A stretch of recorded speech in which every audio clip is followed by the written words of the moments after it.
ஆதாம் வாழ்க்கையில கரை வந்துச்சு. கரை வந்ததும் ஆதாம தேடி ஆண்டவர் மறுபடியும் வர ஆதாமுக்கு நிக்க முடியாம போயிட்டான். ஐயோ, நான் எப்படி நிப்பேன்? நான் இப்படி எல்லாம் இருக்கிறேன், நான் நிர்வாணியா இருக்கிறேனே.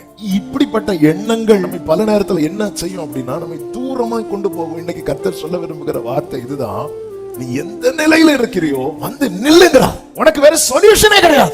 இளைய குமாரன் தேசத்தின் குடிகளிடத்துல போய் ஒட்டி கொள்ளுகிறான். அங்கே போறான், இங்க போறான். இளைய குமாரனுக்கு சொல்யூஷன் அப்பா கிட்ட மட்டும்தான் இருந்தது. இரத்தத்தால் மீட்கப்பட்ட தெரிந்தெடுக்கப்பட்ட தேவ பிள்ளையே, உனக்கு விடுதலை, உனக்கு சொல்யூஷன் இயேசுவின் இடத்துல மட்டும்தான், வேற எங்கேயும் கிடையாது.